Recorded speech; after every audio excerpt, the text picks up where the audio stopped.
বহরমপুর শহরেই 4 star deluxe premium hotel with luxury and comfort golden retreat. এখানেই জেলার একমাত্র ডিস্কোথেক, আছে রেস্টুরেন্ট, লাউঞ্জ বার, অত্যাধুনিক gym, spa, swimming pool, club মেম্বারশিপের সুযোগ। বহরমপুর শিল্প তালুকে গোল্ডেন রিট্রিট।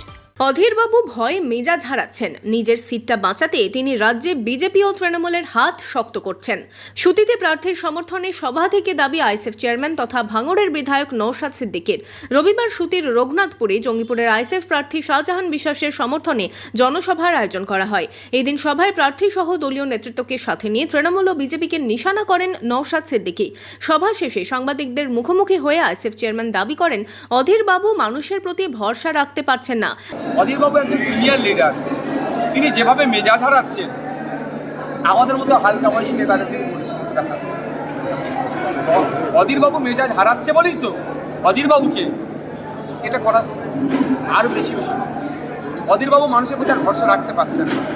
অধীরবাবু আমার মনে হয় হারের আতঙ্কে ওই জন্য মেজাজ হারিয়ে ফেলছে, তখন তাকে ধাক্কা চর্চা এগিয়ে যাচ্ছে। নিজের সিট বাঁচাতে তিনি রাজ্যে বিজেপি ও তৃণমূলের হাত শক্ত করছেন।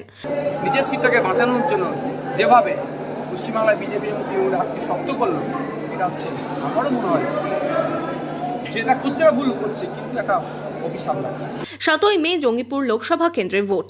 এই কেন্দ্রে বিজেপি, তৃণমূল কংগ্রেসের পাশাপাশি প্রার্থী দিয়েছে আইএসএফও। এই কেন্দ্রে মানুষ পরিবর্তন চাইছে বলেই দাবি নওশাদের। তবে শেষ হাসি কে হাসবে সে তো সময়ই বলবে। Bureau report, imagine community media.